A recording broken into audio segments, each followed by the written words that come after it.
Magandang umaga mga minamahal na mga kapatid.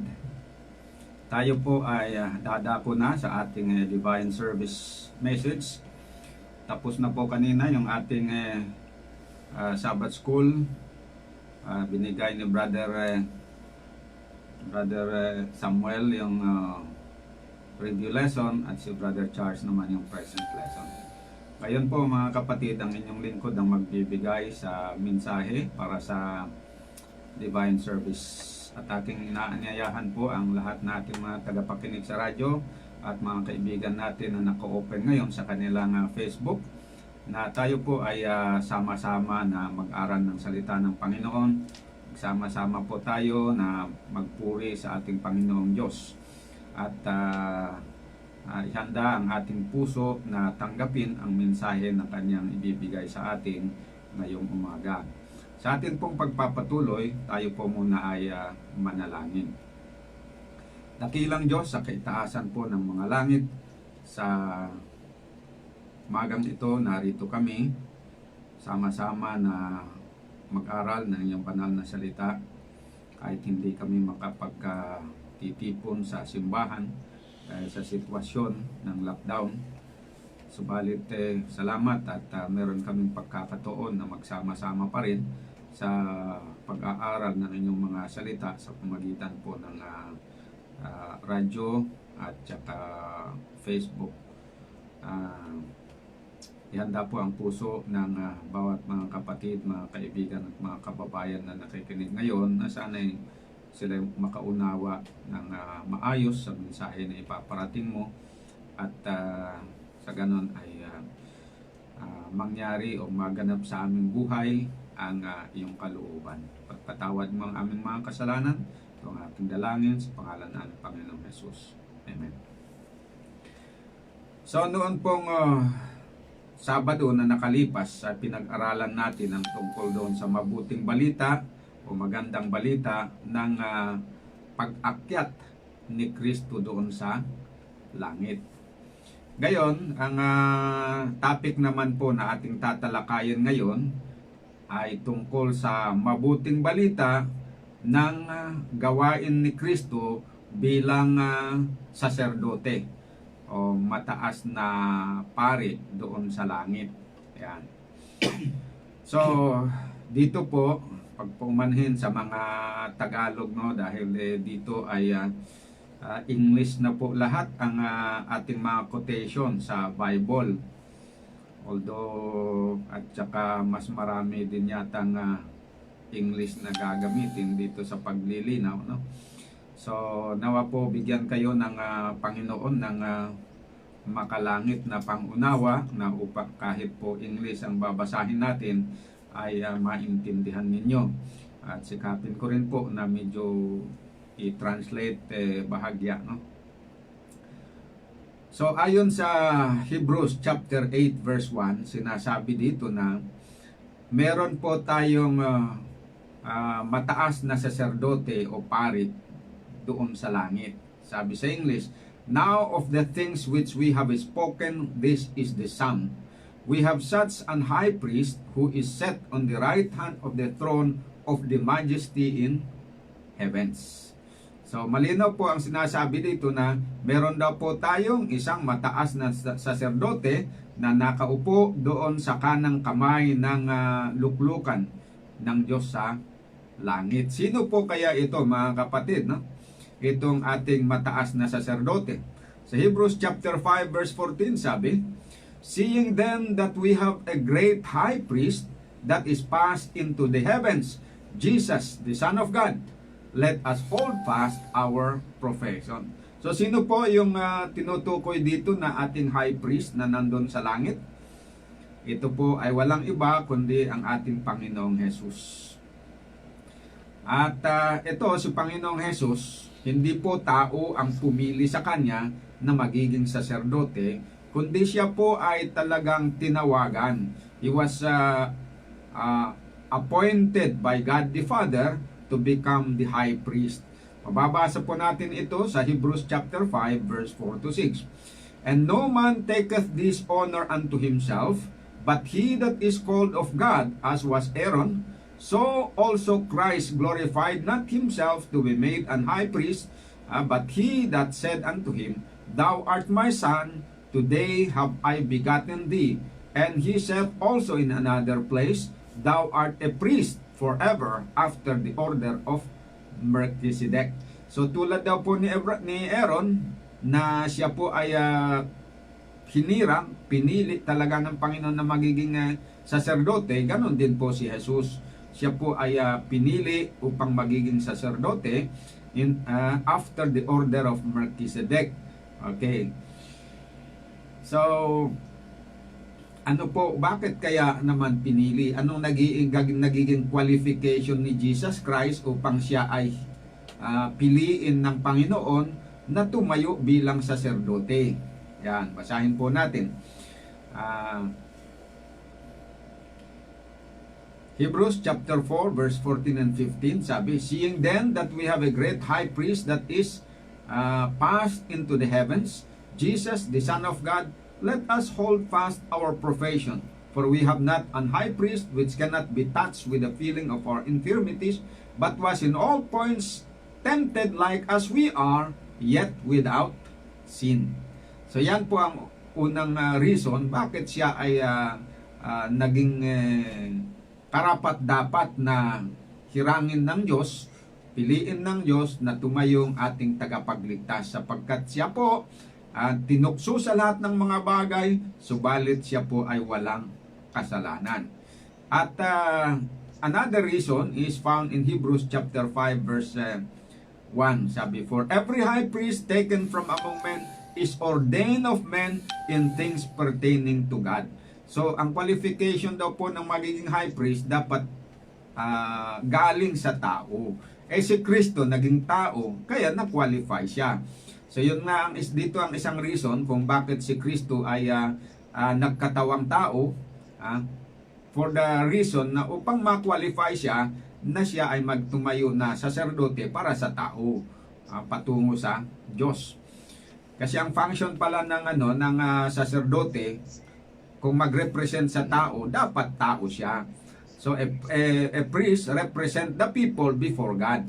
Medyo kabaliktaran yan ng isang propeta. Kasi ang propeta, siyang kumakatawan sa Diyos, he represent God before the people. But the priest represents the people before God. And as such, he must be a part of humanity to qualify to represent them. Yan po mga kapatid.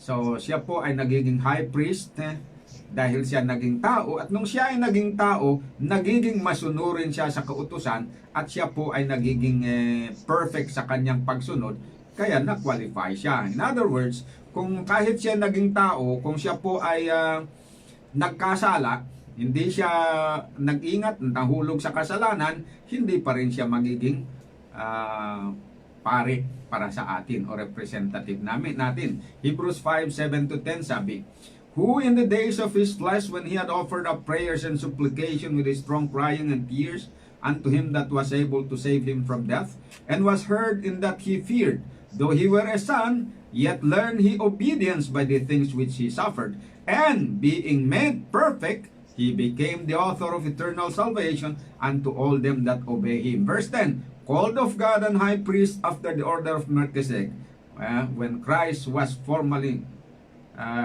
ayan, yan po ang nangyari, no? So, connected yung pagtawag sa kanya ng Diyos to be an high priest after the order of Melchizedek, connected doon po sa pagiging perfect ng kanyang obedience. Kaya daw nagiging dahil naging perfect yung kanyang obedience, kaya siya po ay naging author of eternal salvation. Ayan po ang nangyari doon. So, magpasalamat tayo na tayo po ay merong high priest doon sa langit at sa katauhan ni Panginoong Hesus. At siya po ay nakakaintindi sa atin sapagkat siya ay natukso sa lahat ng bagay, subalit hindi siya nagkasala. At dahil dito, kaya po niyang umunawa sa ating sitwasyon ng mga tao na laging nagkakasala.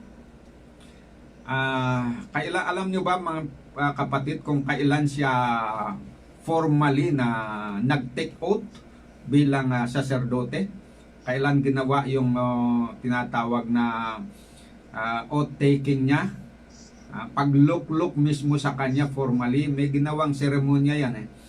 Basahin po natin Acts chapter 2 verse 1 to 4. And when the day of Pentecost was fully come, they were all with one accord in one place. And suddenly there came a sound from heaven as of rushing mighty wind, and it filled all the house where they were sitting. And there appeared unto them cloven tongues like of fire, and it sat upon each of them. And they were all filled with the Holy Ghost, and began to speak with other tongues as the Spirit gave them utterance. So ito daw po sa araw ng Pentecostes, dito po bumaba yung banal na Espiritu at pinagkalooban itong mga naghihintay ng mga alagad ni Kristo ng kapangyarihan. Okay, ito pong araw ng Pentecostes, ito po yung araw din na si Kristo ay iniluklok o bilang saserdote doon sa langit. Paano natin nalaman yan? Na yun pala yung araw na siya ay nag-take oath as the high priest. Dito po natin mababasa sa isang aklat na sinulat po ni Sister Ellen G. White sa Acts of the Apostles, page 38. Christ's ascension to heaven was the signal that his followers were to receive the promised blessing. For this they were to wait before they entered upon their work. When Christ passed within the heavenly gates, he was enthroned amidst the adoration of the angels.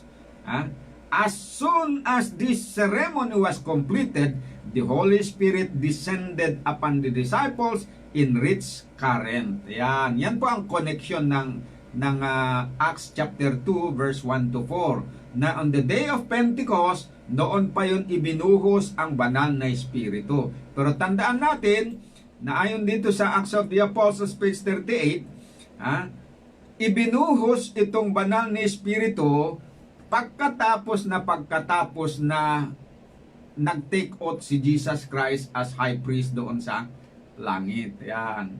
He was enthroned amidst the adoration of the angels. As soon as this ceremony was completed, the Holy Spirit descended upon the disciples in rich blessings. So yan po yung very time na si Kristo ay iniluklok o formally na na-enthrone as a high priest. Yan. Ngayon at siya ay na-enthrone o kaya nag-take oath as an office, as an high priest. Saan ang opisina niya? Saan siya maglilingkod? Saan ba naglilingkod ang mga high priest, mga pari, yung high priest at saka yung kasama niyang mga pari? Saan ba sila naglilingkod? Doon sa napag-alaman natin sa Old Testament, siyempre doon sa sanctuaryo. Si Kristo, nung siya iniluklok doon sa langit, saan siya mag-opisina o magtatrabaho? Doon sa sanctuaryo din sa langit. Hebrews 8 verse 1 to 3 sabi, Now of the things which we have spoken, this is the sum. We have such an high priest who is set on the right hand of the throne of the majesty in the heavens, a minister of the sanctuary and of the true tabernacle which the Lord pitched and not man. For every high priest is ordained to offer gifts and sacrifices, wherefore it is of necessity that this man have somewhat also to offer. Ayan. So saan po ang pinaka-opisina ni Kristo bilang high priest na doon siya magtrabaho? Doon po sa tabernakulo sa langit. Ibig sabihin, kung paano na may tabernakulo sa lupa, may sanctuary sa lupa, may sanctuary din pala doon sa langit. Totoo ba na may binabanggit ang Biblia na may sanctuary dito sa lupa? Totoo po. Para sa hindi doon nakakaalam, ipapaalam po namin sa inyo na ang Biblia may binabanggit po dito na dalawang tabernakulo o templo.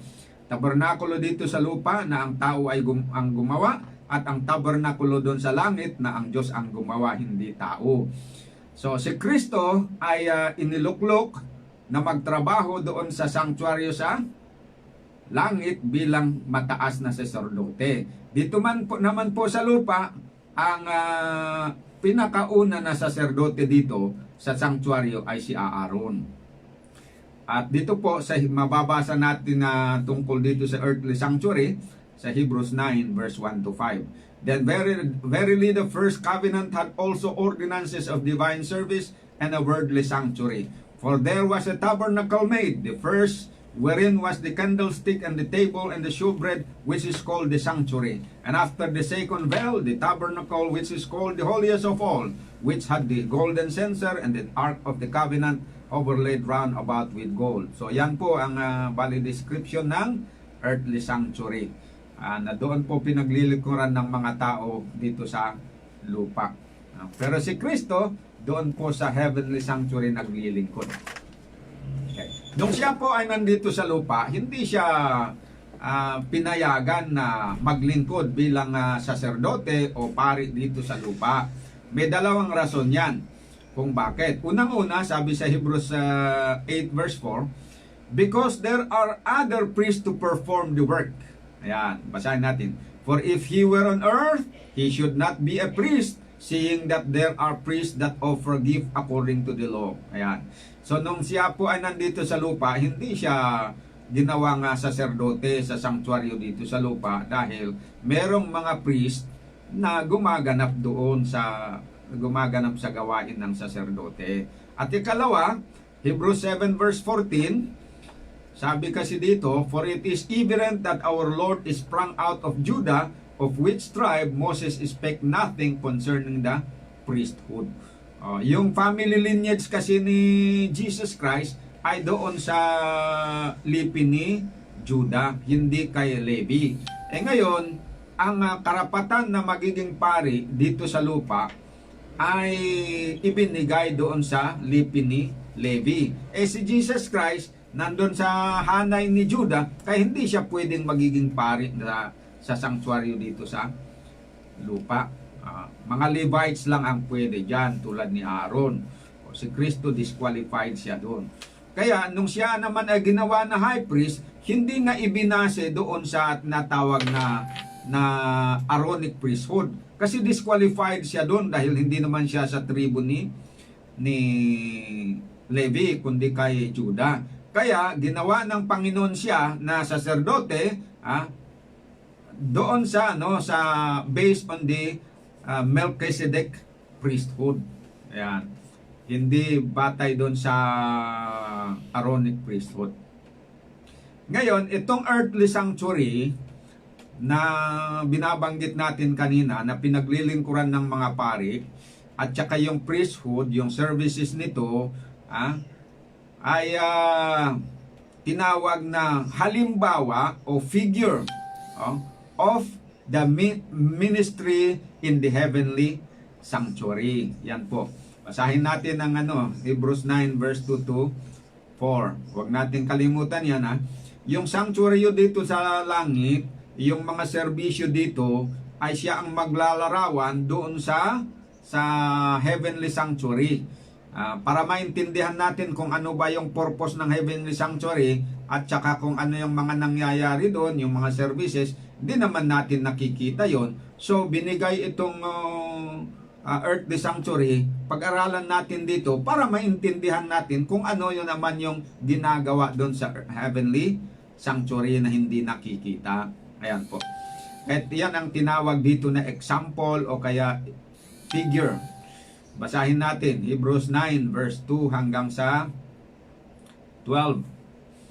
And there was a tabernacle made, the first within was the candlestick and the table and the shewbread, which is called the sanctuary. And after the second veil, the tabernacle, which is called the holiest of all.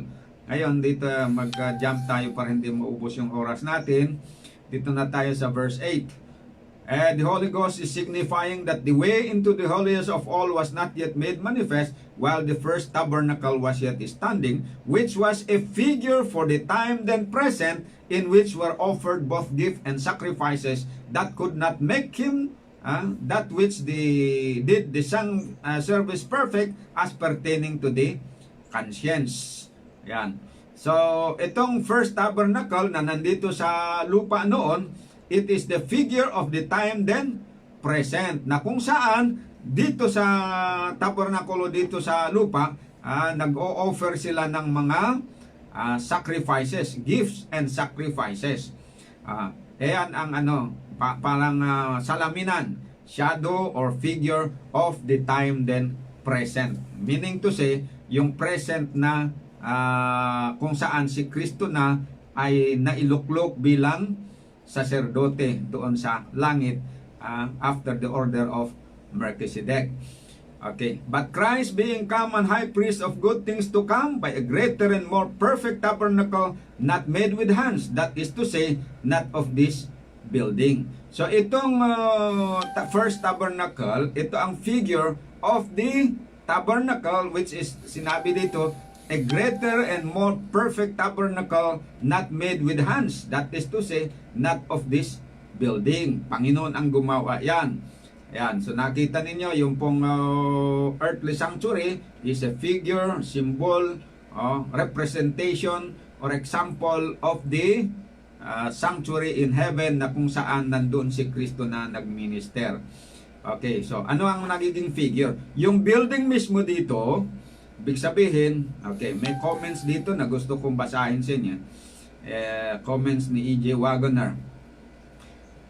That sanctuary and tabernacle itself, yung doon sa wilderness, was but a figure of the sanctuary and the true tabernacle which the Lord pitched and not man. Yan ang point number 1. Point number 2, the high priest of that sanctuary was but a figure of Christ, who is the high priest of the sanctuary and true tabernacle. Yan. And number 3, point number 3, the ministry of the high priest of the heavenly sanctuary on earth was but a figure of the ministry of Christ, our great high priest, who is set on the right hand of the throne of the majesty in the heavens, a minister of the sanctuary and of the true tabernacle which the Lord pitched and not unto men, ayon sa Hebrews 8 verse 1 and 2. Number 4, the offerings of the priesthood in the ministry of the sanctuary on earth were but a figure of the offering of Christ, the high priest, in his ministry in the sanctuary and the true tabernacle. Yan. Thus Christ was the true substance and meaning of all the priesthood and service and the sanctuary on earth. And any part of it that ever passed without this as its meaning was simply meaningless. As certainly as Christ is the true priest of Christianity, of which the Levitical priesthood was a figure, so certainly the sanctuary of which Christ is minister is the true sanctuary of Christianity, of which the earthly sanctuary of the Levitical dispensation was a figure. So nakita nyo po, so yung sumasagisag ba, yung earthly sanctuary is a figure of the earthly sanctuary. So si Christ, yung high priest, sumisimbolo naman yun na sumasagisag sa kay Christ na priesthood and a priest. Tapos yung mga sacrifices noon dito sa lupa, it prefigure also the sacrifice of Jesus Christ. Ayan. So, dahil yung earthly sanctuary at mga serbisyo nito ay tinatawag na, anong tawag doon? Figure of the heavenly sanctuary and its services. What can we learn from the fact that in the earthly sanctuary there is a need to offer sacrifices? Diba? Yung sa una, mahilig sila sa paghain-hain. Nagsasacrifice sila para sa kasalanan. Okay. Kung yun ay figure of the heavenly sanctuary or yung services ni Christ, ano naman, dito ba sa services of the heavenly sanctuary ay meron ding sacrifice na gagawin? O wala? Meron din po. Basahin natin Hebrews chapter 11, chapter 9, verse 11 to 12, verse 21 to 24. But Christ being common high priest of good things to come by a greater and more perfect tabernacle, not made with hands, that is to say, not of this building, neither by blood of goats and calves, but by his own blood, he entered in once into the holy place, having obtained eternal redemption for us.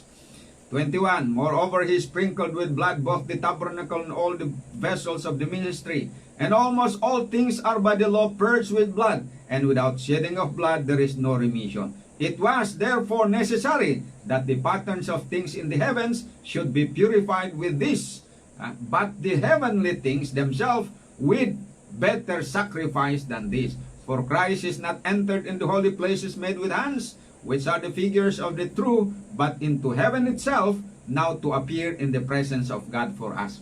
So nakita nyo po na yung palang yung mga sacrifices na ginagawa ng mga tao, ng mga priest doon sa earthly sanctuary nung araw, they are a figure of the sacrifice of Jesus Christ. Nasabi parang lesson book pala yung mga ginagawa sa earthly sanctuary to teach us kung ano ngayon yung ginagawa ni Jesus Christ. Ang pinaka-lesson doon sa earthly sanctuary, yung sabi is, almost all things are by law purged with blood. So nakita nyo, lahat ng mga ginagawa nila doon na ceremonies, services, nakasentro doon sa ministration of blood, na laging may hayop na kinakatay, yung dugo ay binubuhos. That goes to prove na lahat na po ng mga ang kasalanan ay napapatawad dahil sa pagbuhos ng dugo. Yan. So lahat ng ministry of forgiveness na naigagawad sa mga tao noong araw ay nagagawa dahil doon sa merito ng dugo. At dito, it only shows us that in the ministry of Jesus Christ, ay siya yung totoo na yung dugo niya na sinisimbolahan ng mga dugo ng mga hayop noon, yon yung talagang totoo na dugo na nagiging dahilan kung bakit ang mga kasalanan natin ay mapapawi o mapapatawad o mababayaran. Ayan po. Kasi may law of forgiveness na without shedding of blood, there is no remission of sins. Pero ang hindi maganda nangyayari, akala ng mga tao noon, yung hindi nakaintindi ba doon sa symbolism ng Old Testament sacrifices, akala nila kaya sila napapatawa dahil doon sa dugo ng hayop. Pero mali yun. Yung totoo doon na nakakaunawa nung araw, kaya sila napapatawad, hindi dahil doon sa dugo ng hayop na yon, kundi dahil sa dugo ni Kristo na may ibubuhos para sa kanilang kasalanan na sinasagisagan nitong dugo ng mga hayop. Kasi nga yung mga sacrifices nung una, they are but a representation of Jesus Christ. Ayan. So, kaya nila ginagawa noon yon, nagsasacrifice sila para ipakita yung kanilang pananampalataya kay Kristo na naipangako na darating na siya ang magbabayad sa kasalanan ng lahat. So, pananampalataya ang umiiral doon at sila ay napapatawad dahil sa kanilang pananampalataya na idinidemonstrate nila sa pamamagitan ng kanilang paghahain ng hayop. They are showing that they believe in Jesus Christ. Pero itong mga tao na hindi nakakaintindi nun, pine-pervert nila yung gospel, sa nawala yung pananampalataya nila kay Kristo, doon sila nagtitiwala doon sa hayop. Then hindi naging effective yung mga ceremony doon sa kanila. Kaya kahit ginagawa nila outwardly yon, nagiging walang kabuluhan because they did not exercise true faith like Abraham did. Yan. So, ngayon, having said that, merong nabanggit kasi dito sa verse 24 na Christ is not entered into the holy places made with hands, which are the figures of the true, but into heaven itself, now to appear in the presence of God for us. At dahil dito, alam niyo po, merong nagko-conclude na dahil He entered into heaven itself, ayon dito, sinasabi nila na ang walang totoo na sanctuary daw doon sa langit. Kasi nung siya umakyat doon, sa langit siya pumasok, hindi sa tabernakulo o hindi sa sanctuaryo. Pero mali po yun. Pag sinabi na hindi dahil sa sinabi na he entered into heaven itself, ibig sabihin na wala ng sanctuaryos doon sa langit. Dahil doon nga, malinaw yung sinabi doon sa chapter 8 verse 1. Na meron tayong high priest doon sa langit at sa verse 2 ay sinasabi na he is ministering in the sanctuary in heaven which the Lord pitched and not man. Yan po. At magpapatunay na totoong may templo doon, nakita nga ni John sa Revelation 11 verse 19. And the temple of God was open in heaven, and there was seen in his temple the ark of his testament, and there were lightnings and voices and thunderings and an earthquake and a great hail. So yan po. Pag sinabing he entered into heaven itself, that does not mean heaven itself is the sanctuary. Or the sanctuary is heaven itself. Mali yun. But that there is a temple in heaven. Ayan po. So, ngayon, para higit nating ma-appreciate yung gawain ni Kristo dyan sa sanctuaryo at makita natin kung bakit na good news yung priesthood ni Jesus Christ, ay balik tanawin natin yung purpose kung bakit yung earthly sanctuary was made. Bakit pinagawa ni Kristo kay Moses yung earthly sanctuary na yon? Ano ang layunin niya? Sa pamamagitan ng pag-aaral natin na ito, malalaman natin kung ano ang layunin ng ministry ni Christ doon sa heavenly sanctuary. Ayan po mga kapatid. So, ano po ang sabi ng Exodus 25 verse 8? Sabi ng Panginoon, let them make me a sanctuary that I may dwell among them. Ayan. So ano ang purpose? Kung bakit nagagawin yung sanctuary? Sabi ng Panginoon, that I may dwell among them. So, that He might dwell among them was the object of the sanctuary. This purpose of the sanctuary is more fully stated in Exodus 29 verse 43 to 46. Okay, anong purpose ng pagdwell ng Panginoon sa sanctuary? Basahin natin. And there I will meet with the children of Israel. There, that means in the sanctuary. Sabi ng Panginoon, I will meet with the children of Israel and the tabernacle. Yung margin pala, the marginal reading ng tabernacle dito is Israel.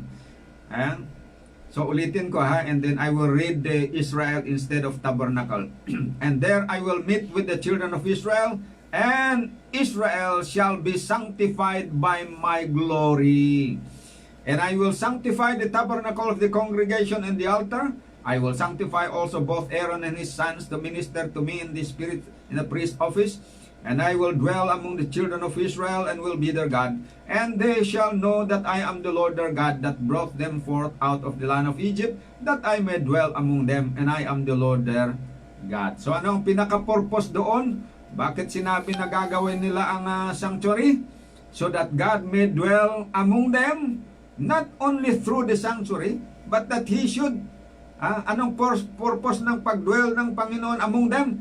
That He may sanctify them. Ayan. That Israel shall be sanctified by my glory. Yan po. So, the very purpose of the sanctuary service is for the sanctification of the people. So this purpose was not that God should dwell among them simply and only by the tabernacle being set up in the midst of the camp of Israel. So hindi lang yun na yung God will dwell to them dahil nandun sa kanilang kalagitnaan nila yung tabernacle. Mali yun That is not. Pero yung pinaka-essence doon ay ganito. This is malik ng Israel kasi yun na rinimit nila na habang nandun daw yung tabernacle sa kanilang kalagitnaan, God is with them. Pero ang tandaan natin na ang true purpose of the sanctuary is that God will dwell in the heart of the people to sanctify them. So when the tabernacle was made and was set up in the midst of the camp of Israel, many of the children of Israel supposed that was enough. They supposed that this is to be the way in which God would dwell in the midst of him. It is true that by the Shekinah, God did dwell in the sanctuary. But even the sanctuary with its splendid furniture, standing in the midst of the camp, this was not all the sanctuary. Tandaan natin yan yung building itself, that is not all that is the whole concept of the sanctuary. Kasi nandun po yung tinatawag na there were the sacrifices and offerings of the people, the sacrifices and offerings in behalf of the people. Yan. There were the priests in the continual services, and there were the high priest in his holy office. So kasama po doon. So bilang illustration ganito, yung tabernacle mismo, sabihin na natin na parang ito yung sa computer ba, yung hardware ng computer. Tapos itong sacrifices, yung priest na nag-o-officiate, yung mga sacrifices na ginagawa nila yon, yung mga all non-activities nila na ginagawa yon. Let's say that is the software, software ng computer. Ngayon, the hardware, yung computer mismo, yung computer parts ng computer, yung hardware mismo, without the software is useless. Hindi yun. Kung walang software, useless yan eh. Pero yung naman, yung software, without the hardware, hindi mo rin mapapakinabangan yung software. So they have to work together. So ganun po dito yan. Yung building itself, which is the sanctuary, is nothing without the services performed in it. But then the services performed requires the presence of the sanctuary. Yan po yan. So they must go together. So huwag tayong umasa doon. Kahit nandun yung building mismo, nandun yung mga apparatus doon, pero wala naman yung services na nagagawa doon, useless pa rin. Ayan, yun ang mali ng mga yun ang mali na concept ng mga Hudyo nung araw, na akala nila na the presence of the sanctuary itself, without all the proper religious services, is enough to guarantee the presence of God in them. That was the wrong mistake. Yung mistake nila, no? Okay. So, ipagpatuloy po natin, no? Ano yung meaning and purpose of these things, itong mga services? Basahin po natin yung unawain natin lang kaunti. Kasi hindi natin pwedeng idetalyado at medyo mahaba ito. No? Leviticus chapter 1 to 5, ito ganito ang summary ng yung services doon sa sanctuary. Ano yung nangyayari na inihahalin tulad ko sa software ng computer.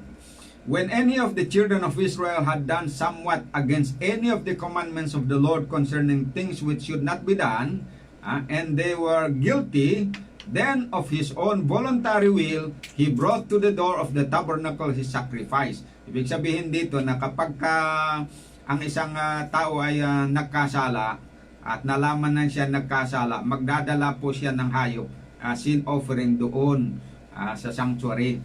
Tapos,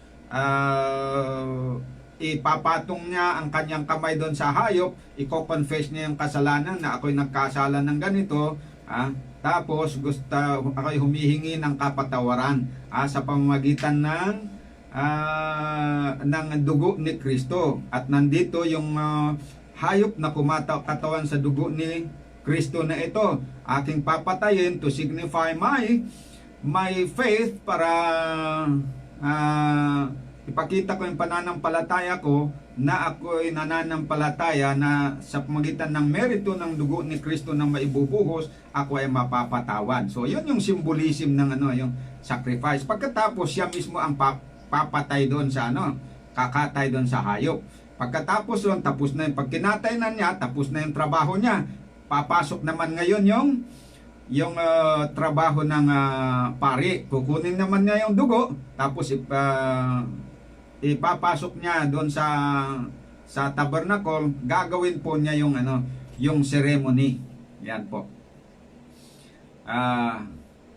Tapos pagdating doon sa loob ng sanctuary, iwiwisik naman niya yung dugo doon sa altar, upon the altar. Yung altar of burnt offering. Hindi po doon muna sa dalawa kasi yung klase ng offering. Merong offering na winiwisik yung dugo doon sa altar of burnt offering sa labas ng sa labas ng tabernacle. Tapos ang iba naman na offering, dinadala naman yung dugo doon sa loob ng sanctuary, iwiniwisik din naman doon sa altar of incense. Doon sa horn of the altar. Tapos, doon naman sa before the bell. Yan po ang ginagawa nila. So the lamp itself was burned upon the altar of burnt offering. Yung doon sa offering for as burnt offering, yung laman niya mismo ay sinusunog doon sa ibabaw ng burnt offering. And all this service, it is written in conclusion. Lahat ng servisyo na ito, ang conclusion is ganito ang sabi. And the priest shall make an atonement for his sin that he hath committed, and it shall be forgiven him. So, ang pinaka-purpose ng mga ceremony ito is for the forgiveness of the sin of the people. Ayan. The service was similar in the case of sin and confession of the whole congregation. So, whether individual sin offering o kaya congregational sin offering, the same pa rin. The same ang proseso, magkaiba lang yung offering. Kasi parang mas malaki yung offering para sa congregational sin, mas maliit para sa individual sin. At saka yung sin of leaders, mas malaki kaysa sin of individual members na ordinary, mas maliit. Ayan po. But in all of this ceremony, mga kapatid, ginagawa na nila yon. Yung dugo, yun ay ginagamit to make atonement for them, and it shall be forgiven him of all his sin. So, merong tinatawag na daily services na ginagawa, meron naman silang yearly services. Yung doon sa yearly services, ginagawa nila once a year, every 10th day of the 7th month, na tinawag na the Great Day of Atonement or the cleansing of the sanctuary. On that day, service was concluded in the most holy place. That day was the once every year when the high priest alone went into the holiest of all, or the most holy place. And of the high priest and his service that day it is written, he shall make an atonement for the holy sanctuary, and he shall make an atonement for the tabernacle of the congregation, and for the altar, and he shall make an atonement for the priest, and for all the people of the congregation. So nakita nyo, whether the daily service or the yearly service, they are all made for the purpose of what? For making atonement and for obtaining forgiveness para sa kasalanan ng mga tao. Sabi doon, kasalanan ng pari, kasalanan ng congregation, kasalanan ng individual people, and for the cleansing of the purification of the tabernacle itself and ang tawag doon, yung mga devices na nandoon. Yan po mga kapatid. Thus the services of the sanctuary in the offering of the sacrifices and ministration of the priest and of the high priest alone was for the making of atonement and for the forgiveness and sending away of the sins of the people, because of the sin and guilt, because of their having done somewhat against any of the commandments of the Lord concerning things which shall not be done. Atonement must be made and forgiveness obtained. Yan po mga kapatid. Ang tanong, ano ba ang ibig sabihin ng atonement? Bakit parang naiiba dito sa forgiveness? Okay. Magkano yan eh? Parang mag-asawa yan. They are distinct but they cannot be separated. In the sense na magkaugnay yung gawain na yun. Forgiveness is the forgiveness of sin, yung pagpapatawad, but atonement is much deeper. More, yung atonement much broader yung meaning niya, because it means it includes forgiveness doon actually, kasi yung forgiveness opens the way for the atonement, and atonement literally means at one meant, at one meant na halimbawa, ang tao at ang Diyos na dahil sa kasalanan ay nagkahiwalay, sa pamagitan ng atonement, yung pag-o-offering na yon, una mapapatawad to give way for reconciliation. So another word for atonement is actually reconciliation. Atonement na yung nagkahiwalay dahil sa problema, magkabalikan, magkaisa. Ayan po yan. Kung parang yung nag-asawa na nagkatampuhan, nagkahiwalay. Umuwi yung babae sa magulang niya, umuwi yung lalaki sa magulang niya, nagkahiwalay sila. Dahil sa nag-away, may problema, may nangyaring kasalanan. Ngayon, ang gagawin, dapat merong, para sila ay magkabalikan, unang-una, dapat merong mangyayari na, forgiveness. To open the way for actual reconciliation. Okay, pagka nagpatawaran na sila, may nagawang paraan para magkapatawaran na, then magkabalikan na sila, magkaisa muli sila. Yun na yung tinatawag na atonement at one-ment. Na they became at one with one another, or they became one again. So magkabalikan sila. So habang yung mag-asawa ay tumitira sa magkahiwalay na bahay na hindi sila nag-ipon muli, there is no atonement made. Ayan mga kapatid. Pero pag sinabing nagkaroon ng atonement, ibig sabihin nagkabalikan na yan siya. Kaya yun po mga kapatid. So, therefore, when an individual or the whole congregation of Israel had sinned and desired forgiveness, the whole problem and plan of forgiveness, of atonement, of salvation was worked out before their faces. The sacrifice which was brought was in faith of the sacrifice which God had already made in giving His Son for sin. In this faith, sinners were accepted of God, and Christ was received of them for their sin. Thus, they were made at one with God, and thus God would dwell in the midst of them. That is, He would dwell in its heart and abide in its life, to make that heart and life holy, harmless, undefiled, and separate from sinners. Yon po yung pinaka-object kung bakit gusto ng Panginoon na manahan sa Israel, not only in the midst of their camp, but He would dwell in the midst of their heart, to purify them, to make them holy, harmless, undefiled, and separate from sinners. Meaning to say, His purpose in dwelling with His people is to sanctify them. Ayan po. Kaya dito sa New Testament, binanggit din ito yung layunin ng sanctuary, ganito Ephesians 3 verse 16 to 19. That He would grant you according to the riches of His glory to be strengthened with might by His Spirit in the inner man, that Christ may dwell in your hearts by faith, that ye being rooted and grounded in love may be able to comprehend with all sense what is the breadth and length and depth and height, and to know the love of Christ which passeth knowledge, that we might be filled with all the fullness of God. Ayan po mga kapatid, ang totoo na layunin ng sanctuary. At ito, naintindihan ng iba na sensitive na umunawa. That was the real purpose of all the services in the Old Testament, na ipagpapatuloy po ni Kristo dito sa New Testament. Bakit kailangan niya ipagpapatuloy? Kasi yun ay symbolism lang yun The reality is the service of Jesus Christ. So medyo nagkulang yung merong hindi nakakayanan yung serbisyo sanctuary sa nakalipas.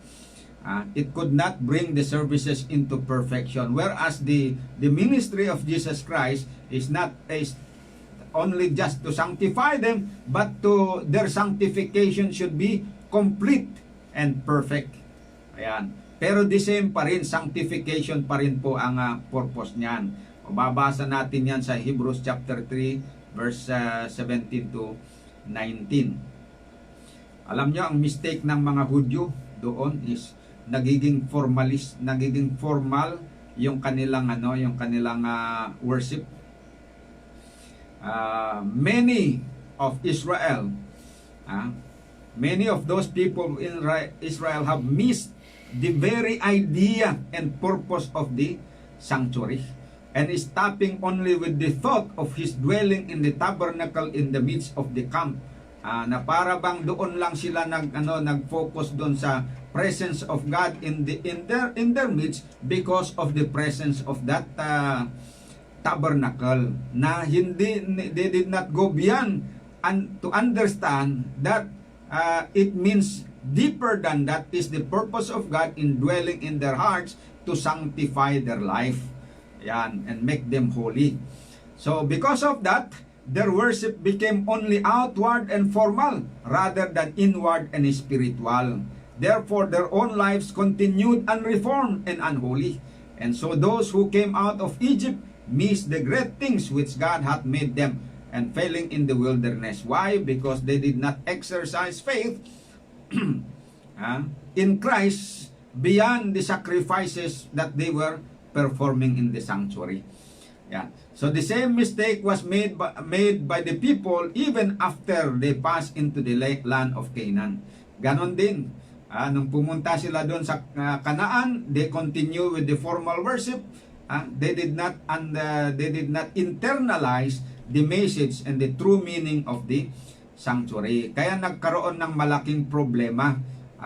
Israel ay para bang baku-baku yung dinaanan ng kasaysayan nila. Ang dami, may hari na mabuti, may reformation, kaunti lang. Nag-apostatize sila ng mahabang panon, may reformation, kaunti. Nag-apostatize sa mahabang panon, ganon. So, kung isummarize mo doon, yung yung period na sila po ay medyo nagtapat, ay mas maiksi, mas mahaba yung nagugol sa kanilang apostasy. Bakit?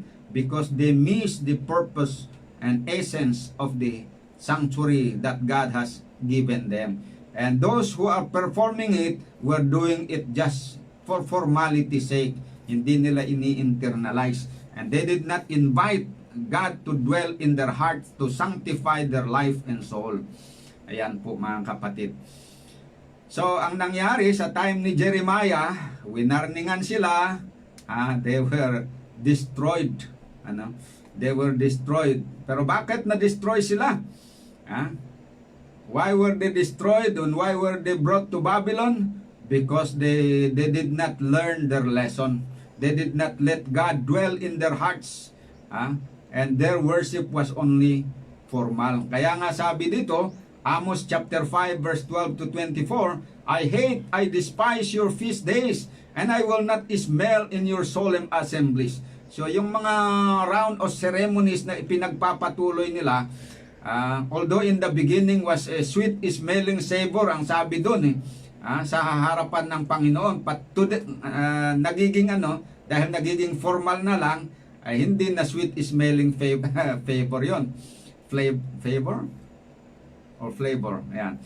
Pero sabi dito, I will not smell in your solemn assemblies, for you offer me burnt offerings, and your meat offerings I will not accept them, neither will I regard the peace offerings of your fat beast.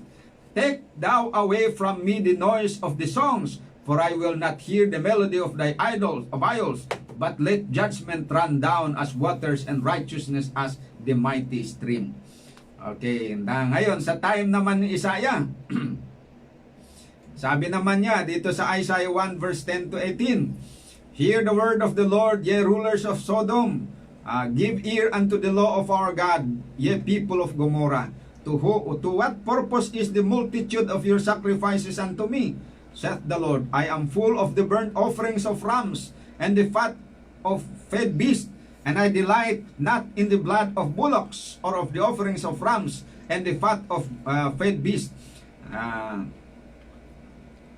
When ye come to appear before me, who hath required this at your hand, to tread my courts, bring no more vain oblation. Incense is an abomination unto me. The new moons and Sabbaths, the calling of assemblies, I cannot away with. It is iniquity, even the solemn meeting. Your new moons and your appointed feast my soul hated. They are a trouble unto me. I am weary to hear them. And when ye spread forth your hands, I will hide mine eyes from you. Yea, when ye make many prayers, I will not hear. Your hands are full of blood. O bakit niyan?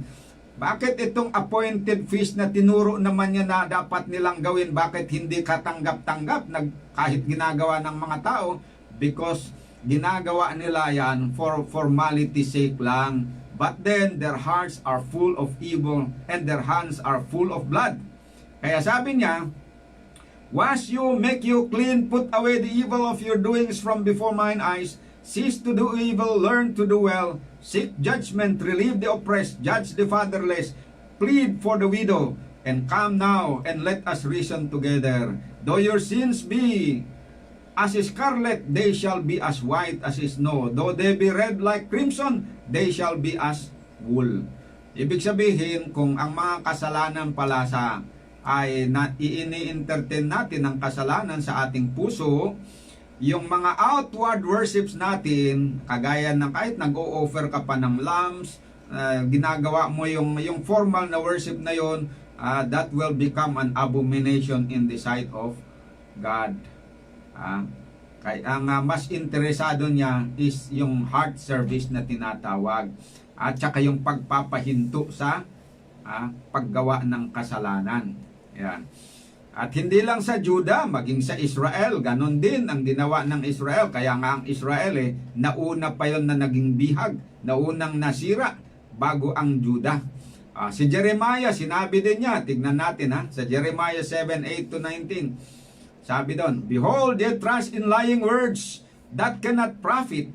Will ye steal, murder, and commit adultery, and swear falsely, and burn incense unto Baal, and walk after other gods whom ye know not, and come and stand before me in this house, which is called by my name, and say, we are delivered to do all these abominations. Biro mo yung ginagawa nila, nagnanakaw sila, pumapatay sila, nag-commit ng adultery, nag-swear ng falsely, nagsisinungaling, and they burn incense unto Baal, and walk after other gods. Pero despite all that, pumupunta pa rin sa simbahan at ginagawa pa rin yung ceremony. Anong klase kaya ang pagsisimba yon? Meron talagang mga taong tinatawag na makapal ang muks, Anong tawag doon? Makapal ang mukha.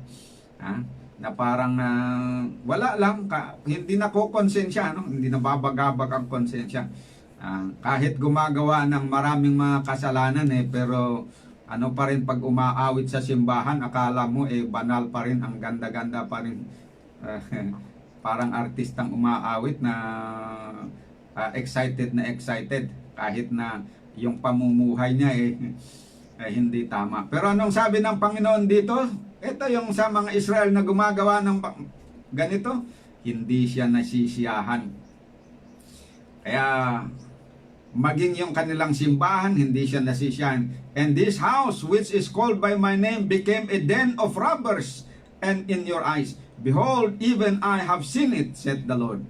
Sabi, nakita daw ng Panginoon yung gawa nilang masama.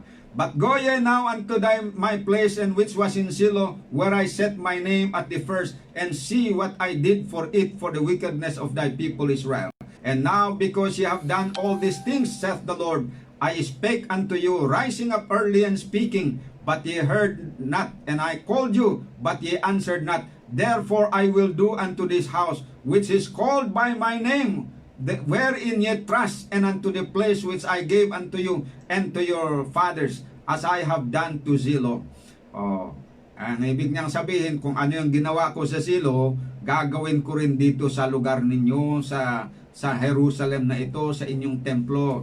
Ano bang ginawa niya doon? Sinira niya, nawala na yung Shiloh na yon nasira na. Ganon din ang gagawin, sisirain niya ang Israel. Bakit? Sapagkat sila po ay hindi na gumagawa ng tama. Hindi nila pinapayagan ng Panginoon na sila ay mag-dwell sa kanilang puso at sila po ay baguhin. Nagtiwala lang sila doon sa formal na kanilang worship. Nagiging adulterers, idolaters sila, pero yung round of religious services ay kanilang ginagawa pa rin. Pero anong sabi doon? They trust in lying words. Ano ba yung lying words na sinasabi niya dito? That these people trusted. Tuloy natin, Jeremiah 7 verse 4. And here they say, trust ye not in lying words, saying, the temple of the Lord, the temple of the Lord, the temple of the Lord are these. Anong ibig sabihin nun? Sabi na, habang nandito yung templo sa ating kalagitnaan, that is an evidence that God is with us, we will obtain victory. Ayan, kahit makipag-away tayo, walang mananalo sa atin. Kagaya ng ginawa doon sa panahon ni Eli. doon sa may silong.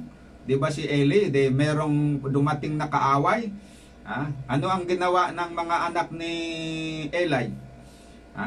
Nung nakipagdigma sila, natatalo sila. Pagkatapos, sabi nila, nako, hindi sumama yung Panginoon sa atin. Dalhin natin yung Ark of the Testament, kasi yun talaga yung simbolo ng presensya ng Panginoon. Pagkasama natin ito, walang nanalo sa atin, kasi this is the symbol of God's presence with us. Hindi nila alam na nandun nga yung symbol, pero wala na ang Panginoon sa kanilang puso dahil sa kanilang mga ginagawa na mali. So, pumunta sila, sigawan sila talaga ng malakas na sigaw na para bang siguradong sila'y mananalo. Narinig yung mga kaaway yung sigaw, natakot din sila. Ano ba yung sigaw na yon? Parang matatalo tayo lata. Pagdating doon sa bakbakan, talong-talo sila, patay yung mga anak ni Eli. Yan. At inagaw nila yung Ark of the Covenant. Yan po ang nangyari doon sa So, ganun din po dito mga kapatid sa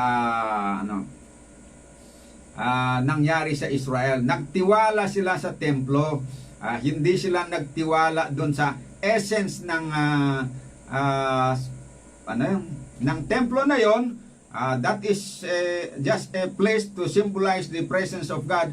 Pero ang gusto ng Panginoon ay doon sa kanilang puso manirahan. Hindi doon sa literal na templo, kundi sa puso ng individual na mga bayan niya, doon siya manirahan para sila po ay kanyang pabanalin ang kanilang buhay at tulungan sila na magiging masunurin na mga bata at hindi na matigas ang puso nila.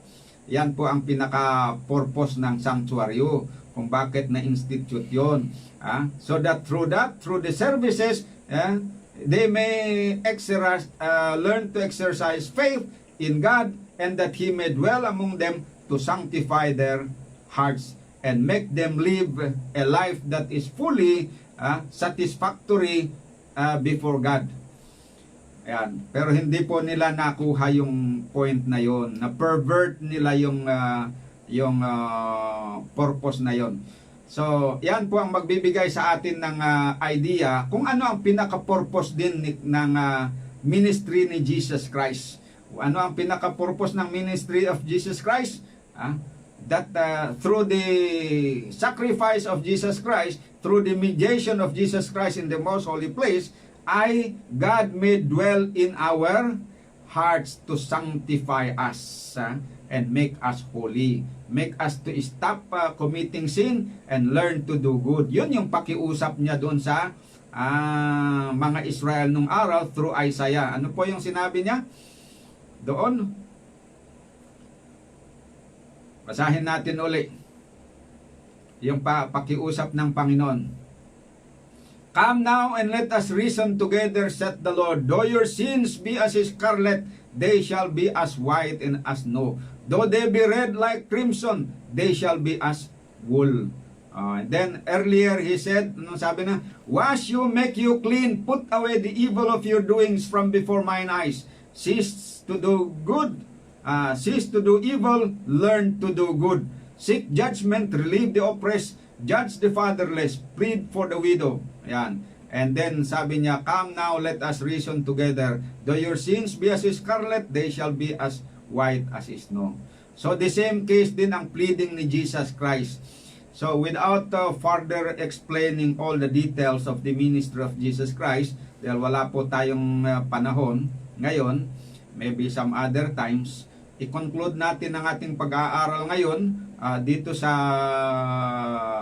i-highlight natin yung purpose of the sanctuary is hindi lang yung yung mismong templo na yon ang ay maitatag doon sa geography ng Israel, kundi ang pinaka-purpose doon talaga is that God is going to dwell in the hearts of the people through the Holy Spirit to sanctify their hearts and make them live a happy, peaceful, and obedient life. Yon po yung pinaka-purpose. So ngayon, yon din ang pinaka-purpose ng ministry ni Jesus Christ ngayon. So inalis na niya inalis na niya yung sinira na yung templo dito. Yung templo ay nandun sa langit, hindi na natin nakikita yung templo, para mag-concentrate na lang tayo sa pag-iisip na yung templo na dapat na pagtitirhan ng Panginoon is not a literal temple in Jerusalem, but the temple of our hearts. Kaya sa 1 Corinthians chapter 3 at saka chapter 6, sinasabi doon na know ye not that your body is the temple of the Holy Ghost, yan, which is in you. And then through the Holy Spirit, gusto niya na manirahan dito sa ating puso. And the purpose kung bakit gusto niya manirahan sa ating puso ay upang huminto na tayo sa pagkakasala at matuto tayo na maging masunurin na kanyang mga anak, mabuhay na banal. Yan po ang pinaka-purpose. So, napakaganda po yung ministry ni Jesus Christ, at yon ang ginagawa po niya ngayon, to sanctify His people. That is the good news kung bakit si Kristo po ay yung kanyang priesthood ay good news para sa atin, because it would enable us to obtain forgiveness and atonement for our sin. So huwag po natin i-confuse yung dalawang atonement, yung concept ng atonement. May atonement na nangyari doon sa cross, may atonement din na mangyayari na ginagawa niya ngayon. Yung atonement doon nangyari is the offering of sacrifice.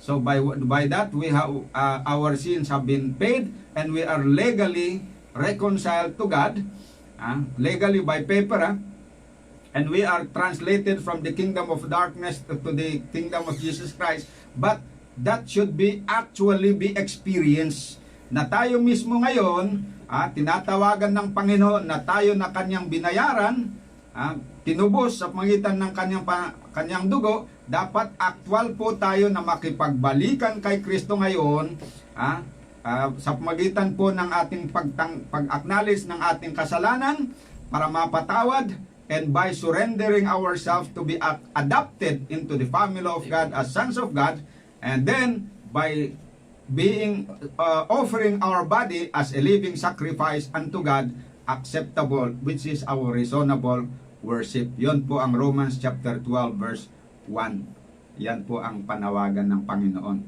Kaya sana po mga kapatid, sa magitan na ito ay i-appreciate natin ang purpose, ang mabuting layunin ng ministry, yung priestly ministry ni Jesus Christ doon sa langit. At huwag natin tularan yung mga old Israel noon na hindi nila pinayagan na magdwell ang Panginoon sa kanilang puso, kaya nagkawindang-windang ang kanilang buhay. Ngayon po nandito tayo sa ministry of Jesus Christ in the heavenly sanctuary. Huwag po nating tularan sila. Let us do better than what the Israelites have done. Ito po ang ating panawagan. At kung mangyari ito, then the purpose of this study is deemed realized. Sa pagtatapos, tayo po ay manalangin, at bawat isa sana sa atin ay habang ako'y nananalangin, manalangin din po kayo and invite Jesus to really enter your heart and allow yourself to be sanctified through obedience, through His Word. Tayo po ay manalangin. Dakilang Diyos, sa kaitaasan po ng mga langit, maraming salamat po sa paglilinaw na inyong binigay sa amin. Maraming salamat, at bagamat wala na yung tabernakulo dito sa lupa, pero meron palang tabernakulo na dapat na kilalanin namin, na kung saan si Kristo ay nandyan sa sanctuaryo sa langit, at siya ang tumatayong aming high priest. Yung failure ng Israel noon, naway hindi maulit sa amin. Tulungan niyo po kami na kami po ay sumampalataya sa inyo, at huwag magtiwala doon sa formal nag-worship na ginagawa namin, kundi hayaan namin na kayo po ay manahan sa aming puso sa pagitan ng banal na Espiritu. At isanctify po ninyo, pakabanalin ninyo ang aming puso. Anumang kasalanan aming nagawa, ipagpatawad nyo. Hindi lang po kapatawaran ang aming hinihingi, kundi ayon sa inyong pangako, linisan niyo po kami sa lahat ng aming mga karumihan. at empower us through the Holy Spirit that we may be able to obey, become obedient. Kung paano ang inyong anak na nandito sa lupa ay naging masunurin sa inyong mga kautusan, ganon din po sana na kami, na mga anak ninyo na kinupkup dahil sa inyong biyaya ay matuto rin na magiging masunurin sa inyong mga kalooban. Ito ang aking dalangin para sa aking sarili, sa aking pamilya, at sa lahat po ng mga kapatid sa iglesia, at sa lahat po ng mga kababayan at mga kapatiran namin dyan na nakikinig sa radyo at sa Facebook. Ito ang aking dalangin sa pangalan ng aming Panginoong Yesus. Amen. Dito po nagtatapos ang ating serbisyo ngayong tanghali. Magandang tanghali po sa inyong lahat and happy Sabbath.